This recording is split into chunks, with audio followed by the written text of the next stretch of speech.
We shall move to questions without notice. Are there any questions? And I call the Honourable the Leader of the Opposition. Thank you, Mr Speaker. My question is to the Prime Minister. Moments ago, Australians learned of the most egregious acts of foreign interference against our nation and our people since the Cold War. The expulsion of the Iranian ambassador from our country and the listing of the IRGC as a terrorist organisation are entirely necessary actions that the Coalition has previously called for and supports. Can the Prime Minister update the House on these developments and the actions the government is taking in the national interest? Give the call to the Prime Minister. I thank the member for her question and for the parliamentaries' bipartisan support for the actions that we have taken. We know that since those terrible events by the Hamas terrorists on October 7, we've witnessed a number of appalling anti-Semitic attacks against Australia's Jewish community. We've been clear that these attacks have no place in Australia. And the government asked ASIO and the AFP to investigate as a priority. And I do want to thank the extraordinary work that has been done to get to the bottom of what has been quite a complex issue. ASIO has now gathered enough credible intelligence to reach a deeply disturbing conclusion that the Iranian government directed at least 2 of these attacks. Iran has sought to disguise its involvement through the use of criminal elements being paid here in Australia. ASIO assesses that apart from these 2 attacks, it is likely that there are more as well. These were extraordinary and dangerous acts of aggression orchestrated by a foreign nation on Australian soil. They are attempts to undermine social cohesion and sow discord in our community. And it is totally unacceptable, and the Australian government is taking strong and decisive action in response. The Iranian ambassador is being expelled. We were briefed by ASIO yesterday. We went through our appropriate processes and ensured that the Australian diplomats who are based in Tehran were able to get safely to a third country before these revelations became public because of concern for their safety, and I confirm that that has occurred and we've suspended operations at the embassy in Tehran. The government will legislate so that we can list Iran's Islamic Revolutionary Guard Corps, the IRGC, as a terrorist organisation. The actions of my government send a very clear message to nations like Iran who seek to interfere in our country that your aggression will not be tolerated. As we face those who seek to do us harm, Australia must stand together. We briefed prior to the press conference the premiers of Victoria and New South Wales as well. I spoke with Rabbi Shlomo Khan of the Adass Israel Synagogue. We also spoke with the restaurant in the member for Wentworth electorate as well that was impacted by this. There is more investigations going on, I must say, so there was a limit to what the information that the ASIO Director-General and the officials will give. Obviously, our priority is making sure that the perpetrators of this, direct and indirect, are brought to justice, and we don't want to engage in any talk that potentially disrupts the investigations which are ongoing. As I said, ASIO is very clear, the Director-General, that there's at least 2 accounts. The government has been briefed, and certainly I would hope that the Leader of the Opposition and appropriate people on the other side as well take advantage of a briefing as well. This is the case that this is the most serious response that any Australian government has given. We don't expel an ambassador lightly because of the consequences of that, which aren't obviously all upside. But we do think that it is an appropriate response given the extraordinary behaviour and the direct link that they've been able to draw through a direct chain to individuals and to the IRGC. On indulgence, to associate her remarks to the Prime Minister's. Speaker, I rise on indulgence to associate the opposition with the Prime Minister's remarks. We are all disgusted to learn of the serious and chilling foreign interference which has been perpetrated by the Islamic Republic of Iran on Australian soil. As the Director-General of Security explained today, the Iranian government has been confirmed as having directed at least 2 attacks against Australia's Jewish community, including the firebombing of the Adass Israel Synagogue.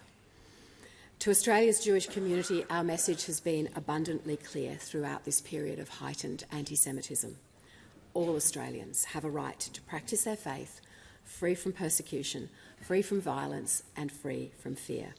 These acts of egregious foreign interference are brazen attempts to cleave apart our social cohesion, to turn neighbour against neighbour and Australian against Australian. I therefore want to make it abundantly clear on behalf of the Coalition that while we sit opposite from the government in this chamber, we are entirely united behind the measures announced today to expel the Iranian ambassador and list the Iranian Revolutionary Guard Corps as a terrorist organisation. The call to the honourable member for Robertson. Thank you, Mr Speaker, and my question is to the Minister for Home Affairs. How has the government responded today to those who seek to spread hatred and undermine social cohesion in our country? The call to the Leader of the House. Thanks, Speaker, and I thank the member for Robertson for the question. I want to pay tribute to the work, first of all, of ASIO, to the Australian Federal Police and to all the state and territory police forces.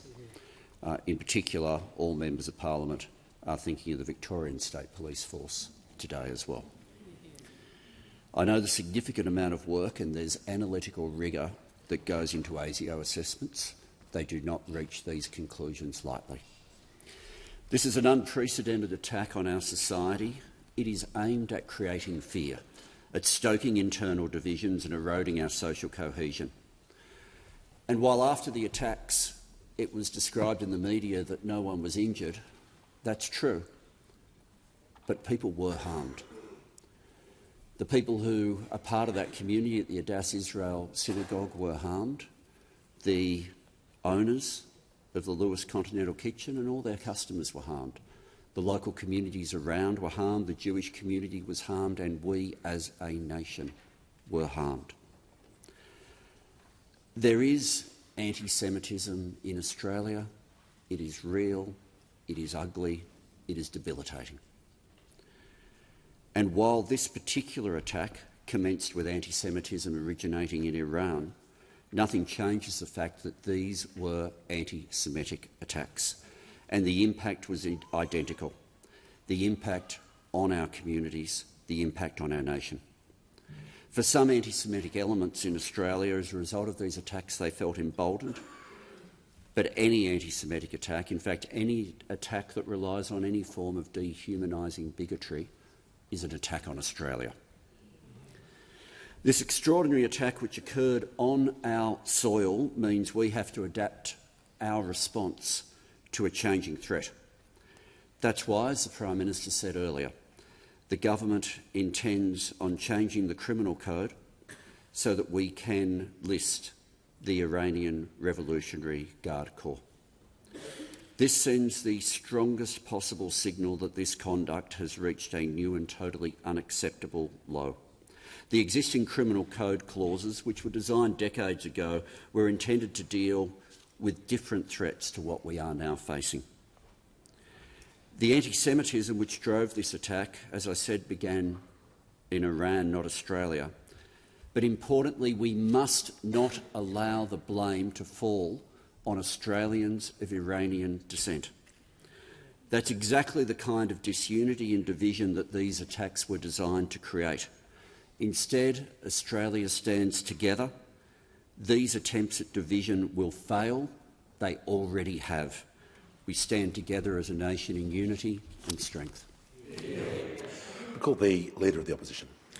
Thank you, Mr Speaker. My question is to the Prime Minister.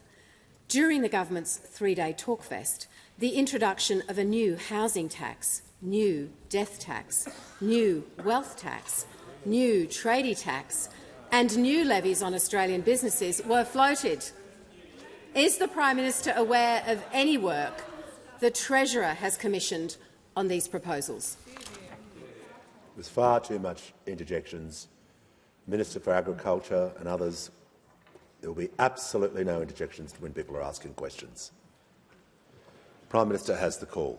I thank the member for her question and for a question about tax policy, not from the government but by people who attended a round table. Maybe it was the Shadow Treasurer who was raising these things, because there were people that the Shadow Treasurer, I heard him actually say that everything was up for review and that they had an open mind. I do know this, that 2 days before the last election, the member for Hume, former Shadow Minister, snuck out the coalition costings, and they revealed a $75 billion higher figure in personal income taxes. That's what they went to the election on, including the former deputy leader of the opposition. Vote for us, you get 75. No, we're just going to pause that. We're going to get the member for Hume to quickly withdraw that so we can continue. I thank the member for Hume. The Prime Minister in continuation. Hands up, Mr Speaker. So they had $75 billion in personal income tax increases over there. They had higher taxes on the resources sector and on the manufacturing sector because they wanted to abolish production tax credits, which reduced taxes for the resources sector. They had higher taxes on motorists through the abolition of the EV concession that was put in place. Well, this will be good. Order. Order. The Minister for Infrastructure is just going to pause, so the manager is understanding was entitled to, and he's going to do so. I didn't want to be there. Why would I want to go to that? You may not be here if this continues. So the PM's hectoring that's me. okay. Just get to your point. He's hectoring me, not the other way around. Get to your point of order. All right. So, look, Speaker, I take a point of relevance. In no way was he asked about coalition policy. The only thing he has answered this question about, the Prime Minister, is coalition policy. Well, so he was asked about modelling. Is he aware of any modelling that the Treasurer had done on any policy, any of the socialist policies? Yes, I wasn't invited. You're correct, Prime Minister. Resume your seat. It's not an open mic session, Manager of Opposition Business. Resume your seat. Order. Order. Okay. People are entitled to raise the point of order. It was a very broad question, and the question was about any modelled views by Treasury on these proposals. The Leader of the Opposition, just going to dial it down. We're just going to get the Prime Minister to be directly relevant to the question. He can talk about opposition policies, but in terms of his answer, he's got to be directly relevant to the policy he was asked about. I'm being directly relevant to what I was asked about, which was policies from non-government members raised last week. Now, I know that after their party room, things are a bit difficult there, but we saw the Manager of Opposition Business just say he didn't want to go to the round table. Well, the Shadow, talk to the bloke next to you, because he was there. He was there. He got an invite, and he was keen. He even came to drinks at the Lodge, and he was very welcome. He was very welcome. He was very welcome. He was very welcome. He was very welcome.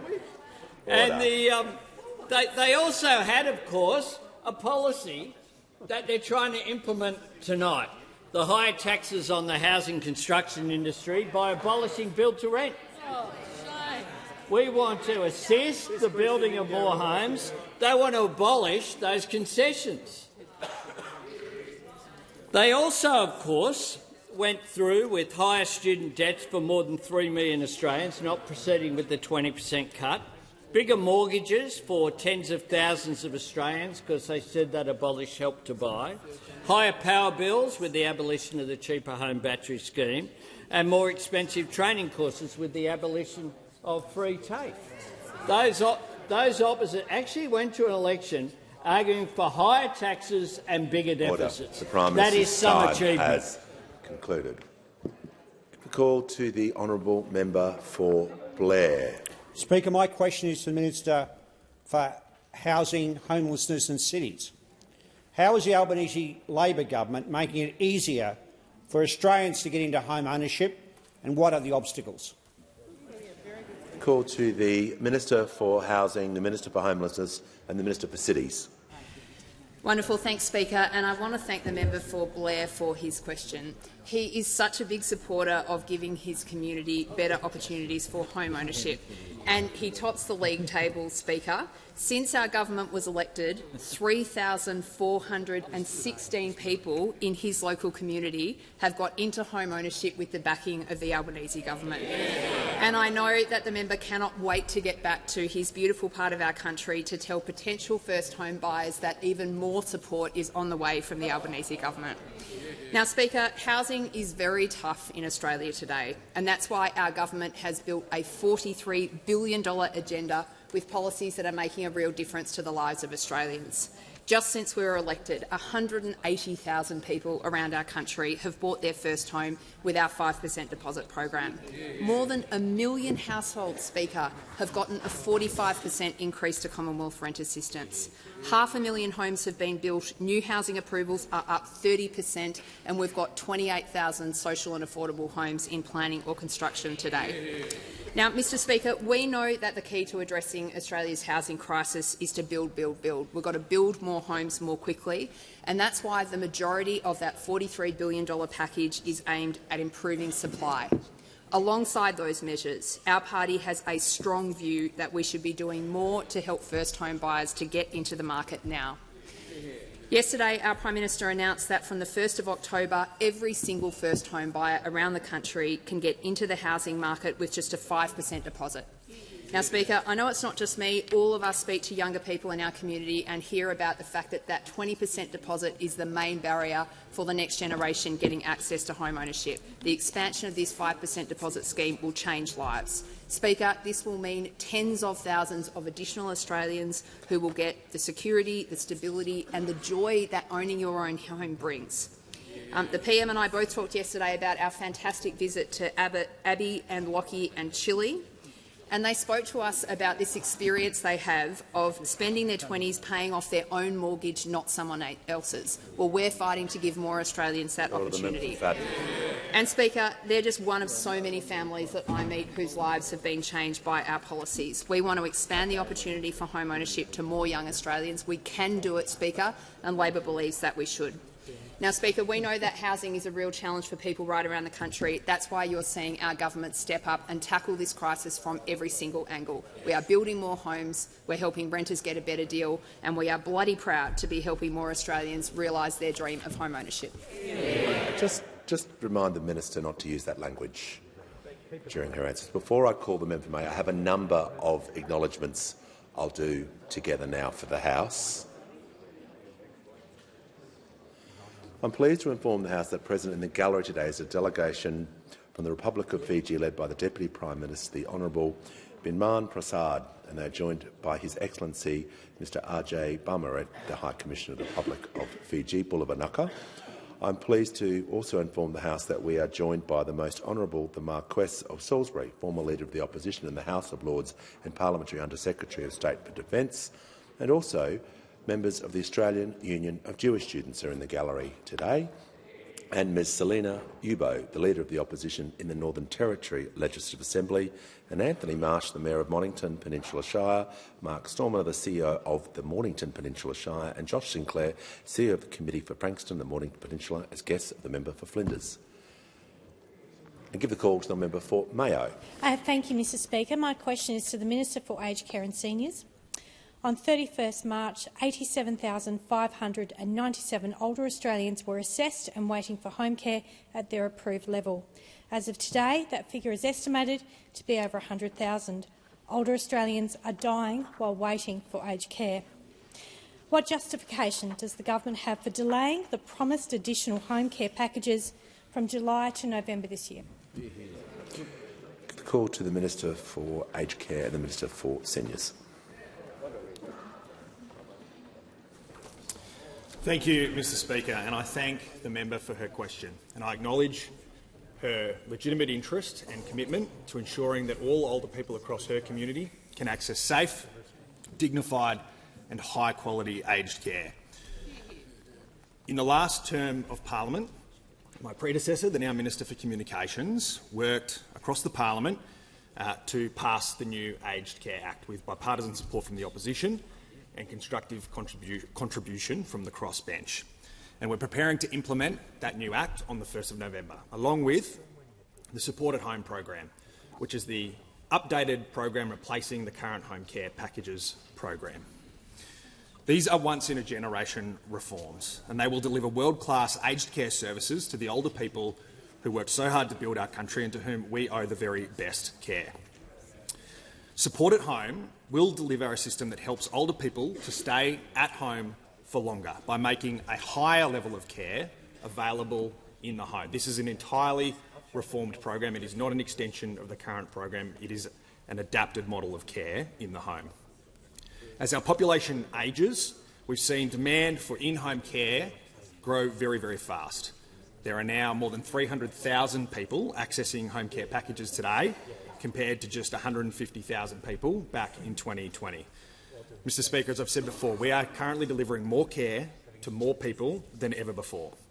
When Support at Home starts on the 1st of November, we will roll out an additional 80,000 home care places in the first 12 months. Until then, my number one priority is ensuring that older people continue to receive care and services. And until November, we'll continue to assign packages every single week. The average since September last year, the weekly average, is 2,700 packages a week. And I can assure the member that people who are assessed as high priority will continue to receive their packages within a month. Mr Speaker, the brief deferral of the commencement of the new Aged Care Act is to ensure that programs like Support at Home are ready for older Australians and their families. The Labor government continues to deliver more care for more Australians, and we've given aged care providers more time to prepare their clients, support their workers and get their systems ready for these historic changes. Call to the honourable member for Moreton. Thank you, Mr Speaker. My question is to the Prime Minister. How is the government delivering on its commitment to help Australians get into secure housing, and what have been the responses? Call to the Prime Minister. I thank the member for Moreton for her question. And of course, we have a $43 billion Homes for Australia plan, something that is helping more first home buyers, something that's helping to expand home ownership, something that is assisting renters, but also supporting people by an expansion of social housing as well. And the figures are in. New home starts are up strongly. New dwelling commencements were up 17% in the March quarter. Completions of new homes are up 3.7% compared to a year ago. All up, nearly 500,000 new homes being added to stock since we came to office. Housing approvals are up 30% compared to a year ago. And in 2023-24, almost 9,000 more firms entered the building industry than exited. Importantly, construction cost inflation has fallen from a half-century high under the former government, which were at 17% when the coalition left office, fallen down to 1.6% under Labor. And yesterday we announced our fast-tracking of the 5% deposit plan. But I note the support that that's received from first home buyers means wiping years off the time it takes to save for a deposit and saving thousands of dollars in mortgage insurance. Overwhelmingly, this has been welcomed by young Australians who dream of home ownership. But I regret to inform the House that it hasn't been welcomed by everyone. Yesterday morning, the Coalition's housing spokesperson went on 2GB and said, "Why should the children of billionaires get access to a government program?" The children of billionaires he was talking about. But by the time he got on the Radio National, the class war was advancing. I mean, this is what he said. "I mean, this is an uncapped scheme which is available to billionaires," he went on to say. Now, the idea that if you are a billionaire, you're out there worried about whether you get a 5% deposit or a 20% deposit probably isn't the objective of the people this is aimed at. It's aimed at people like Abby and Lockie, who we met yesterday, 23-year-olds trying to get into their first home, who've stayed with Abby's mum and dad in order to save a deposit. But it's extraordinary. It's extraordinary that those opposite just don't get it. Just don't get it. And yesterday they were going to have the vote on it in the Senate, but it's been postponed for a day because he was in his second home at the Sky News studio. He was on Credlin being interviewed by Steve Price because not even Credlin was on Credlin last night. Order. When the House comes to order, we shall hear from the Leader of the Opposition. Thank you, Mr Speaker. My question is to the Prime Minister. The Prime Minister said, quote, "The only tax policy that we're implementing is the one that we took to the election." However, when asked about possible tax changes, the Treasurer was open-minded, saying, quote, "It's a matter for Cabinet."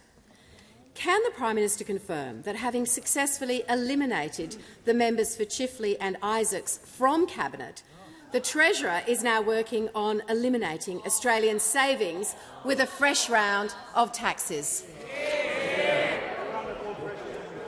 Order. Order. The member for Bruce. There's far too much noise, particularly in the corner. The Prime Minister has the call and will be heard in silence. Well, credit where credit's due, Mr Speaker. It takes some guts to talk about division in a party room. From people who've just come from a room over there where they were queuing up. The Leader of the Liberal Party in the Senate led the charge to abolish net zero in the party room today.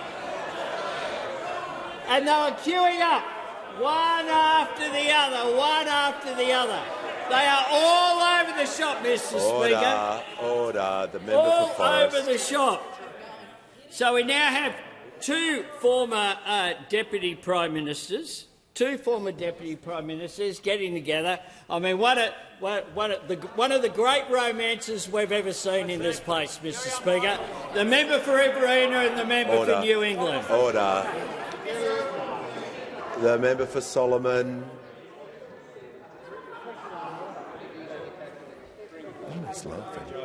Order. The member for Canning. I'd like to hear from the Manager of Opposition Business. Thank you, Speaker. Unsurprisingly, this is on relevance. Every question the Prime Minister is not addressing anywhere near the subject matter of the question. He seems obsessed with the Coalition and its happenings, but he's been asked about matters affecting the government and its policy, and he refuses to answer. The last answer, he didn't even get to the question. This time he's following the same pattern. You did say there was division, which clearly... Look, order. I agree with the manager, but when there is a pretty broad political brushstroke through a question, as this one was, it wasn't a fact, a figure, which I know sometimes is the theme of a question, but this one was, in any objective terminology, was a very broad political structured question. So I'm just going to invite the Prime Minister, now that he's had the preamble, to perhaps not focus on the opposition's policy, but he can also compare and contrast, but that can't be his whole answer. Speaker, I missed the question. I just heard the sledge. and I'm responding to it as I respond to the sledges across the chamber. Order. Mr. Speaker. But what it boils down now, I mean, it's hard to follow the plots over there. The Liberals fighting each other, the Nats fighting each other, the Liberals then fighting the Nats. And when they go to their party conferences, it's everyone fighting the leadership of the Liberal Party and the National Party. I mean, they go to a party conference up in Queensland. They say that you should argue in favour of modernisation and we should support net zero, and we need to learn the lessons of the past. But what we see is just division, no policy being put forward, and now we're reduced to just sledging. When the member for Hume finishes. When you finish. Yep. Great. The manager on another point of order. The Prime Minister is defying your ruling. Resume your seat. Resume your seat.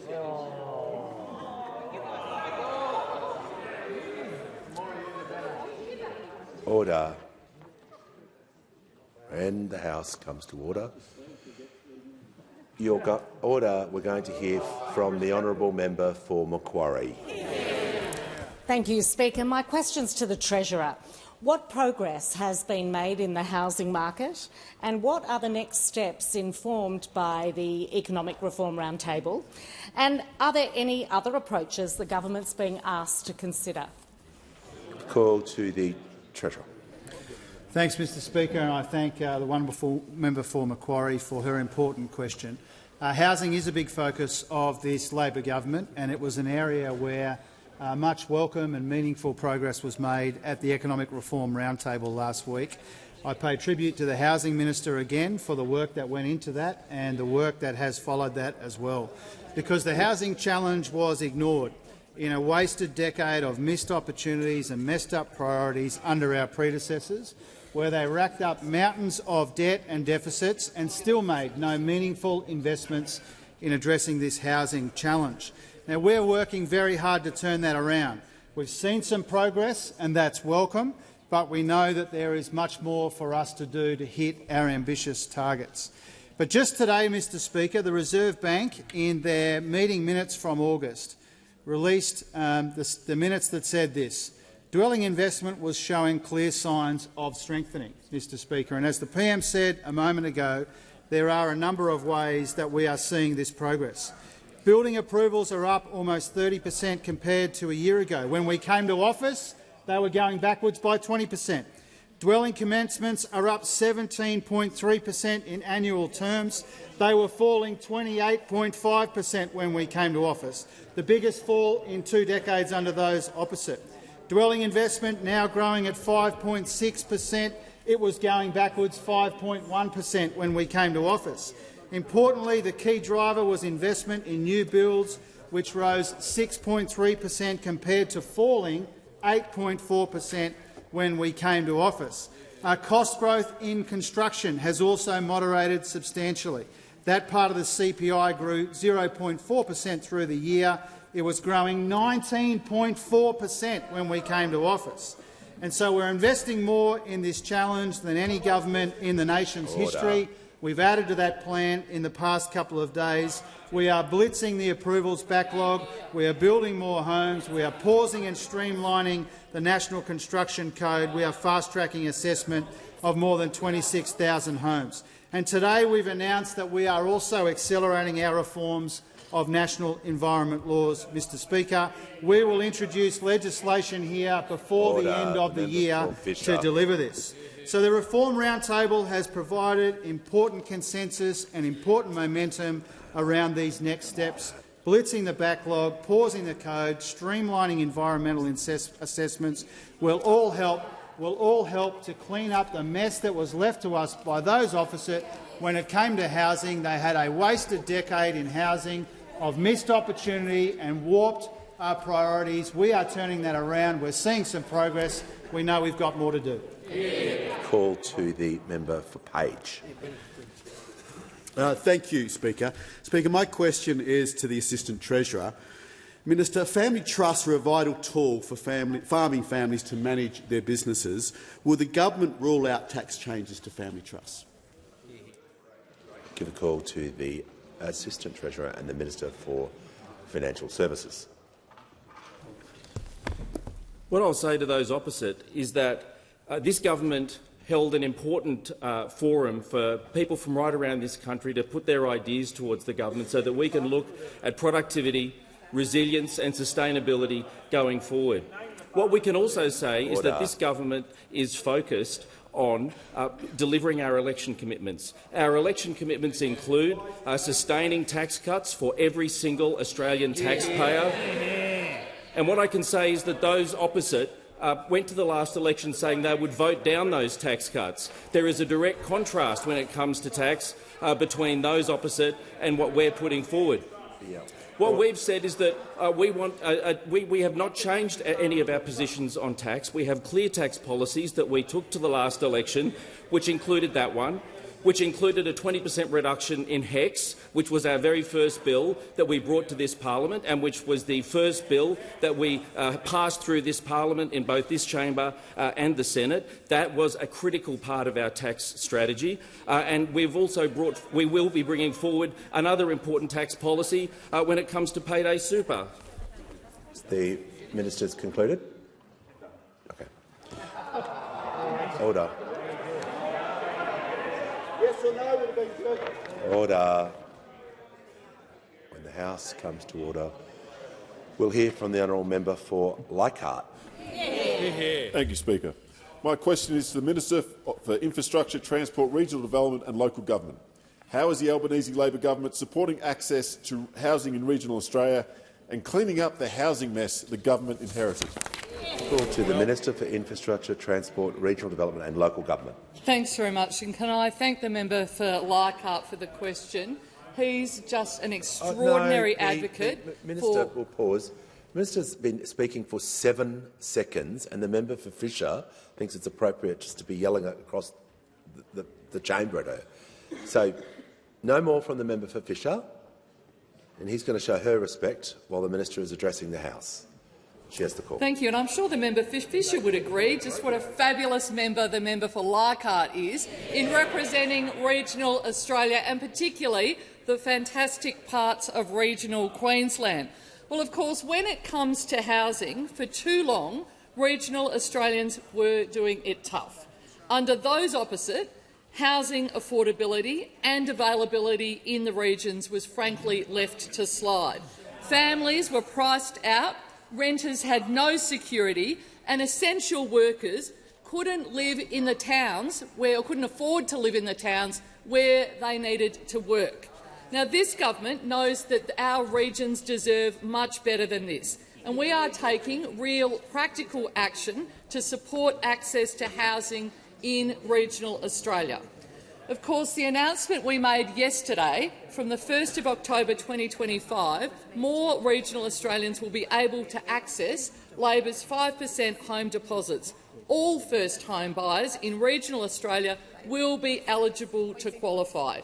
We know the difference that paying a 5% deposit will make to regional Australians and without having to pay that lender's mortgage insurance. From the 1st of October, not too far away, there will be no income limits and the property price caps will better reflect the cost of a home across Australia. And those living in the regions will be able to access more housing and sooner because of this decision. Since this government changed the home guarantee scheme when we came to a government, we've issued over 23,500 home guarantees in the regions, and we've supported some 38,500 regional Australians into home ownership. That would not have happened under those opposite. This builds on our existing $1.5 billion that we're putting into the home support program to build the enabling infrastructure to deliver more homes where they are needed. It means we're speeding up planning processes, funding new infrastructure, including in the member for Capricornia's electorate, down to the member for Riverina's electorate as well, and across in Western Australia. We know that for many young Australians particularly, it is too hard to get into housing and get into their first home in the regions. We are getting on with the job of getting regional Australians into the housing market, and these changes will give a real shot in the arm to those young people, to those other people across our communities who are desperate to get into their first homes, particularly in the regions that we represent. The call to the honourable member for Mallee. Thank you, Speaker. My question is to the Assistant Treasurer. Will the government make any changes this term to the tax treatment of farming families? Call to the Assistant Treasurer and Minister for Financial Services. Order. I thank the honourable member for her question. And what I would say is that when it comes to the tax system, the Shadow Treasurer made some interesting comments in the lead-up to the roundtable where he said, well, let's be fair dinkum here, we shouldn't be taking anything off the table. So when it comes to their spokesperson on tax, he said that we shouldn't take anything off the table, and he said there's no doubt that the entire tax system needs to be reviewed. So we are here for a serious discussion about the future of this country when it comes to productivity, when it comes to resilience and when it comes to budget sustainability. But what I can stress again is that we took a range of tax policies to the last election. Implementing those tax policies is our priority. That remains our priority, and that is something which those opposition should have a think about when it comes to their own policies, which were rejected roundly at the last election. It'll be interesting to hear what their policy is. Order. Order. The House comes to order. We're going to hear from the member for Macon. Thank you, Mr Speaker. My question is to the Minister for Veterans Affairs and Defence Personnel. How is the Albanese Labor government supporting veterans at risk of homelessness get into housing? What delays were there to delivering this important support? Call to the Minister for Veterans Affairs and the Minister for Defence Personnel. Well, thank you, Speaker, and I thank the marvellous member for Macon for this important question, because when it comes to the very important issue of veteran homeless, which I wouldn't have thought I'd be receiving any interjections about, we know that every year there are around 6,000 veterans that are at risk of homelessness. During the 2021 census night, there were some 1,500 Australian veterans that found themselves homeless. Veterans are 3 times more likely to experience homelessness over their lifetime than the general Australian population. And that's why, in the lead-up to the 2022 election, as part of our election commitment for a $10 billion Housing Australia Future Fund, we included setting aside $30 million to assist veterans who are experiencing or at risk of homelessness. And not just to provide the buildings, but to make sure that they were provided with the necessary and important wraparound support services to get them back onto their feet as well. You would think that the support for such a program would have been entirely bipartisan and rushed through the parliament to make sure that we could provide that housing support to veterans that found themselves at risk of homelessness. But what we actually found was that the Liberal Party and the National Party and the Greens Party decided to work together in a coalition, blocking that legislation in the Senate, holding up the rolling out of that essential funding to support our veterans. So what was the impact? Well, it meant that $24 million for capital works. It meant that $6 million for specialist services to support our veterans were held up. But in June of last year, we were finally able to roll that funding out to support our veterans. It meant that 8 organisations around Australia have been funded for capital works programs to build more homes to support veterans that are experiencing homelessness. And importantly, 5 organisations around Australia have been funded to provide those wraparound intense support services to better support veterans who are experiencing homelessness so they can get back on their feet, which is what I would have thought all party members in this parliament would want to see happen. But instead what we saw was those services being held up by those opposite. veterans who are experiencing homelessness, not able to get access to the services that they need in a timely way because that funding was being held up by the Liberal Party, the National Party and the Greens. We are a government that is committed to supporting people getting into a home, whether that's through buying a home, whether that's being able to access a rental, or for people who need to be able to access that emergency and transitional housing when they need it, including our veterans, who, quite frankly, we would have thought would be the people most likely to receive the support from those opposite when they find themselves on those hard times, but that's not what we saw, Mr Speaker. Call to the honourable member for Wentworth. This question is for the Prime Minister. The last summer was one of the hardest in memory for my Jewish community, when it was terrorised by anti-Semitic attacks, including on the Lewis Continental Kitchen.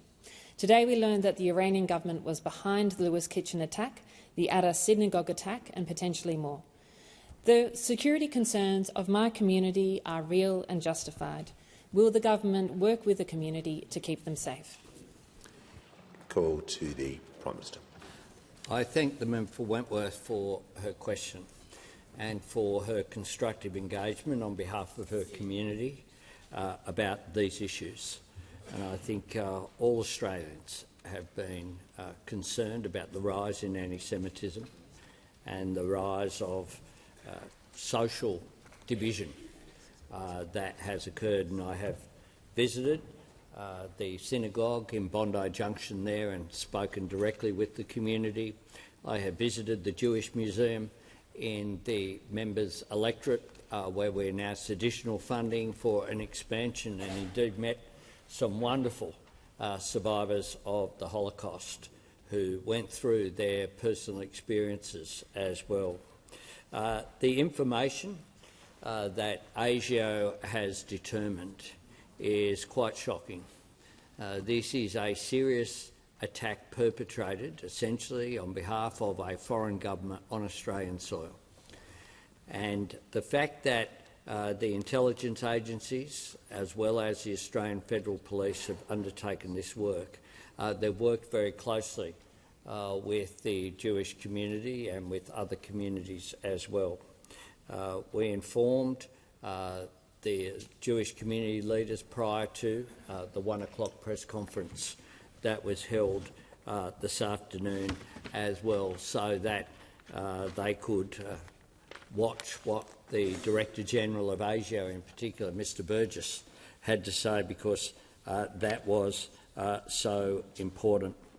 The attack on the Lewis Continental Kitchen, of course, occurred on October 20. There was another attack that we saw on a restaurant in Melbourne in more recent times as well.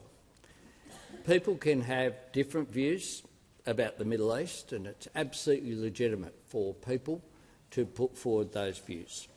What is not legitimate is to blame Jewish Australians if they disagree with the policy of the Israeli government, or to blame Arab or Muslim Australians for the actions of Hamas or other people. What we need to do is to make sure that we advance peace and security for people in Israel and Palestine. But what we certainly can have control over here is making sure that we don't bring conflict here, that we promote social cohesion. And I congratulate the member, because that is something I know she has been undertaking, as the local member for Wentworth. We have, of course, a range of programs, including the increased security arrangements around schools, around synagogues, the increased support that we have put forward. Will continue to have dialogue with the community and to work with them in order to ensure that, like other Australians, every Australian should feel safe. And yesterday I spoke with the Australian Union of Jewish Students, who are here, somewhere here, again, as I have every year for a long period of time.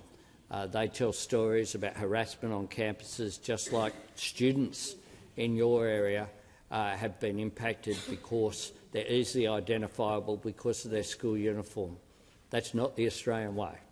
The Australian way is to respect each other regardless of people's faith, regardless of their origin, and to engage in constructive dialogue about issues, not to engage in the sort of activity which we have seen. We've taken strong action against Iran as a result of this. My government stands by it. I know it's received the support of the opposition. I'm sure the member for Wentworth as well, and I would hope every member of this parliament supports the strong action which we have taken, which is entirely appropriate given the revelations and the findings that the ASIO Director-General and the Australian Federal Police have found. Call to the honourable member for Bullwinkle. Thank you, Speaker. My question is to the Minister for Resources. How is the Albanese Labor government creating new jobs and building Australia's future by growing our critical minerals industry? What proposals might threaten Australia's resource sector? Call to the Minister for Northern Australia and the Minister for Resources.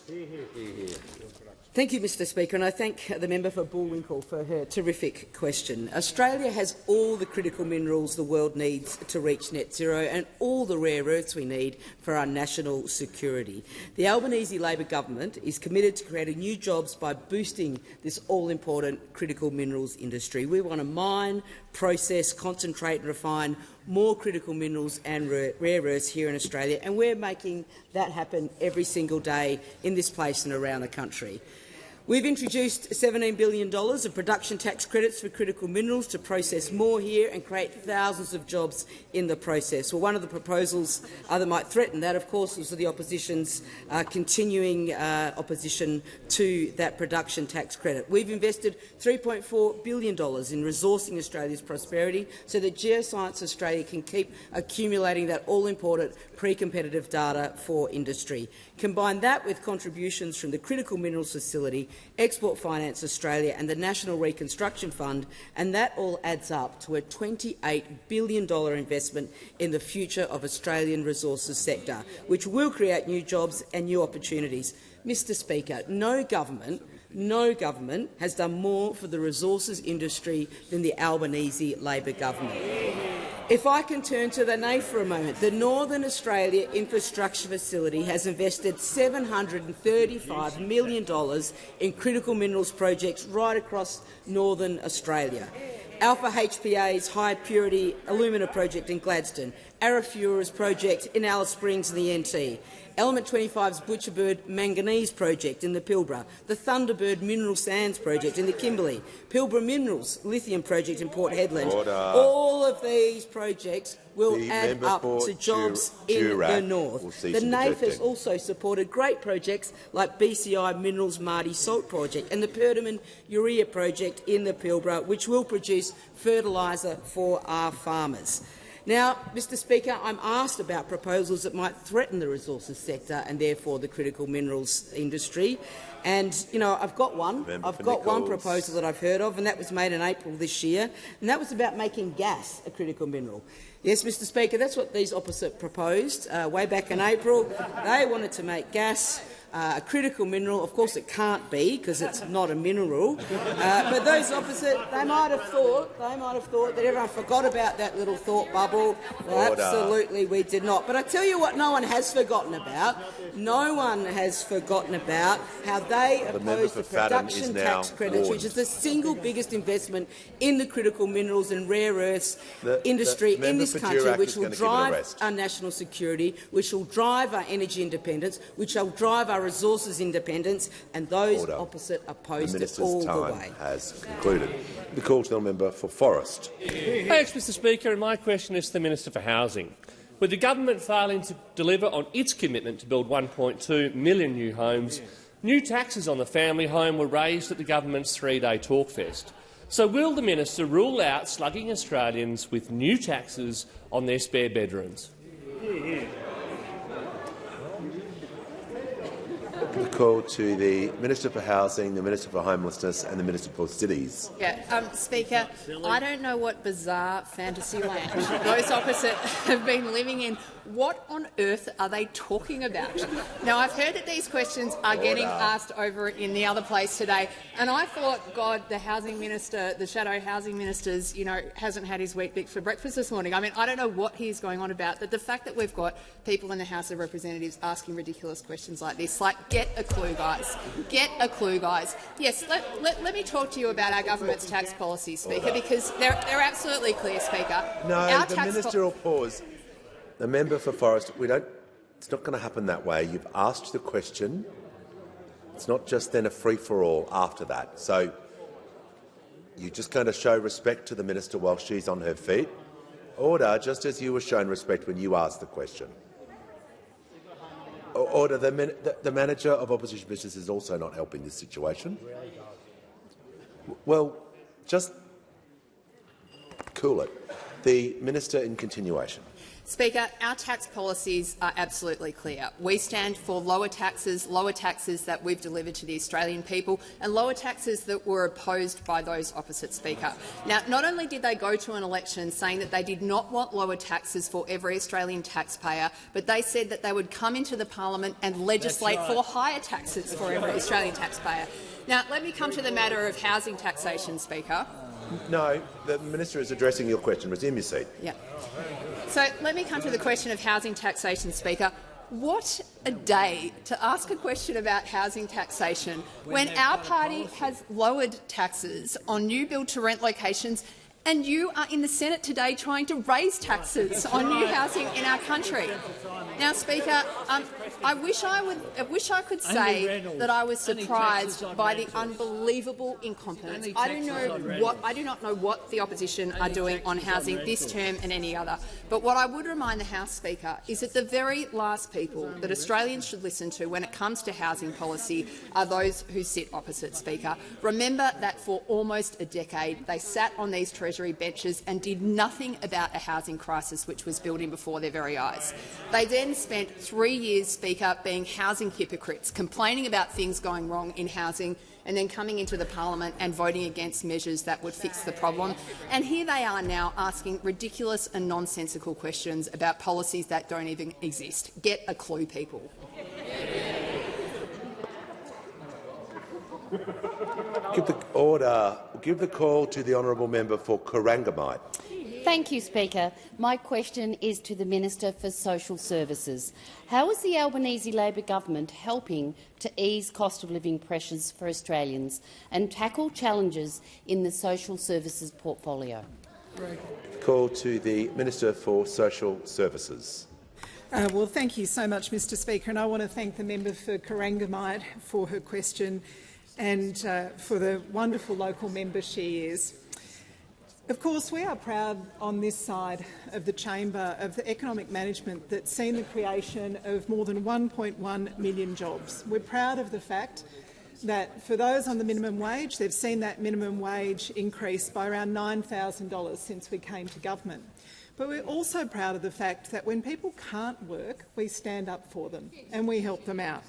And that's particularly true for aged pensioners. That's why I'm so very pleased to say that from the 20th of September this year, we'll see increases again for more than 5 million social security recipients in what they will see in their bank accounts each fortnight.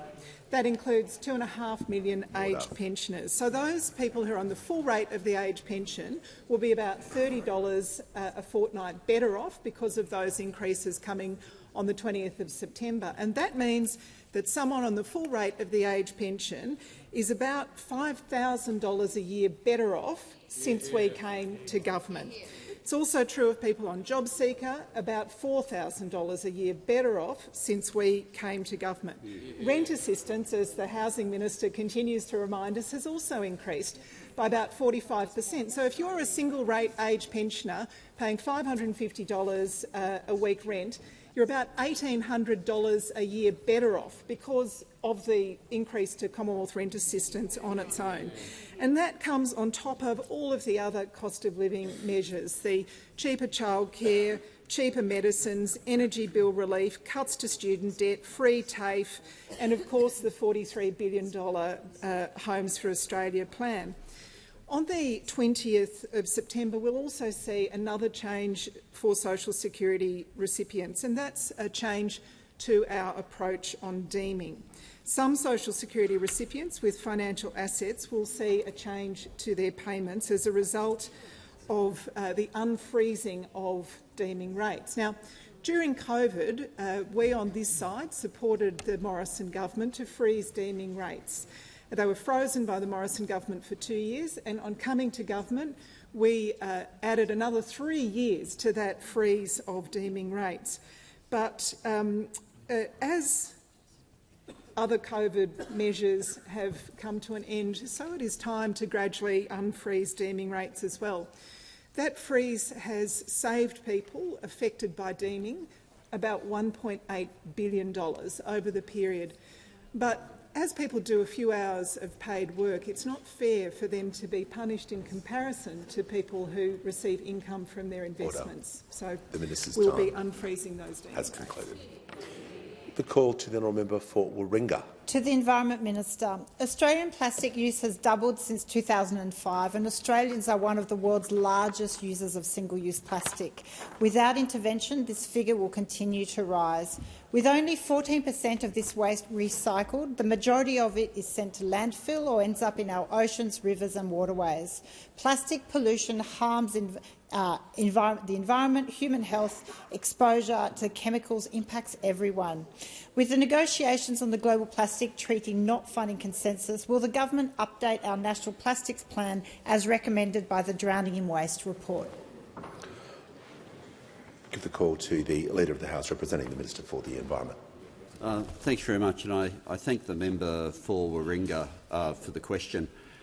The issues around plastic pollution are huge, and it was some time ago that the data was put out that I think every Environment Minister subsequently has used, which is by I think it's by 2050, the weight of plastic in the ocean is expected to be more than the weight of the fish.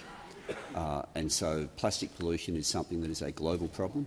Our oceans are a global asset, and to deal with this is going to require global solutions. Australia has a strong ambition to finalise a global plastics treaty. We've played a key role during those negotiations. When the Albanese government was elected, we joined what's known as the High Ambition Coalition to End Plastic Pollution, and we're continuing to work with other nations, businesses, NGOs and civil society. Plastic pollution is still set to triple by 2060. Experts predict plastics in oceans, I've mentioned outweighing the fish, by 2050. We're working towards an agreement that would globally ban problematic plastics and harmful chemicals, create universal standards and end plastic pollution by 2040. We know that that involves action which needs to also happen at home. This government has already delivered over $1 billion with governments in industry to boost recycling by 1.4 million tonnes each year, including $60 million for soft plastics and creating over 3,000 ongoing and construction jobs. This is something, and we're, as I say, fighting on the international stage for a binding treaty to end plastic pollution by 2040. All members are concerned about this, but obviously members like the member for Warringah have a very special relationship with their communities, have a very special relationship with this because people see it at the beach. People see very directly what is there at the beach and want to know that the government and their local members are raising the issue and acting to deal with it. The government is committed to being part of that international action, and I acknowledge the long-standing commitment on this issue from the member for Warringah. Give the call to the member for Menzies. Thank you, Speaker. My question is to the Minister for Energy and Climate Change. How is the Albanese Labor government getting on with the job of delivering its clear and consistent climate and energy policy agenda? How does this compare with other approaches to energy policy? Call to the Minister for Climate Change and Energy. I thank the member for Menzies for his question, and I'll get straight to the point. 38,921, Mr Speaker. That's how many cheaper home batteries have been installed in Australia since July 1. That's how Australians respond to clear policy direction from the Australian government, and regional Australians in particular.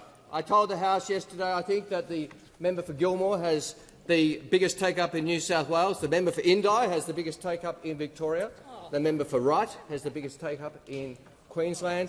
The member for Canning has the biggest take-up in Western Australia, getting on with the job of the transition to net zero. And the member for Mayo has the biggest take-up in South Australia, and in fact the biggest take-up in Australia does the member for Mayo of cheaper home batteries. Now, this is, as I said, how Australians respond to clear policies. And the honourable member asked me if there's any alternative approaches. I'm glad he used the plural. I think that was a very well-worded question, because we are replete with alternative approaches from those opposite, and that's just the leadership group. Within the leadership group, we are replete with alternative approaches to the question of climate change. We saw in the Liberal and National Party room this morning a push to get straight to abolishing net zero. Senator Canavan said they shouldn't wait for the Canavan review. He wants to get straight on to abolishing their support for net zero. He said on Sky News last night that net zero is, and I quote, a great socialist plan. He is on to us. Morrison government. It's about time somebody stood up to those socialists in the Morrison-Joyce government who embarked on the policy of net zero. I'll convene an urgent meeting of the Socialist International to discuss this matter. We're just waiting on the availability of Boris Johnson and Theresa May, Friedrich Merz and Angela Merkel, and the two-thirds of Australian companies who are dedicated to net zero. Mr Speaker, we're waiting on their availability, then we'll have a meeting. And in the Liberal Party room, the Leader of the Liberal Party in the Senate said there's no time to waste to abolish net zero. I saw it on Sky News. It must be true. You shouldn't deny it. It's on Sky News all day that Senator Cash has led this charge, trying to keep up with the Leader of the National Party, who went to the conference on the weekend to undermine the Leader of the Liberal Party, who said they're out of the coalition unless they have their way. You know, Mr Speaker, what we have is two parties, one coalition, and many, many ways of killing net zero. And all that leads to net zero plan for the future of Australia. Net zero plan for Australia's regions who are relying on the Australian government to deal with the challenges of climate change and the impacts of drought and flood. Net zero plan for Australians who need the jobs of the future to be created by a sensible plan to achieve net zero, which the Morrison-Joyce government once believed in. That's the replete alternatives we have from those opposite. Meanwhile, the Albanese government and Australian households, 38,921 of them, get on with the job. Call the Prime Minister. I ask that further questions be placed in the notice paper. And I call the Leader of the House with papers. Speaker, this document is tabled in accordance with the list circulated to honourable members earlier today. Full details of the document will be recorded in the votes and proceedings. Order. If members can leave the chamber as quickly and as quietly as possible.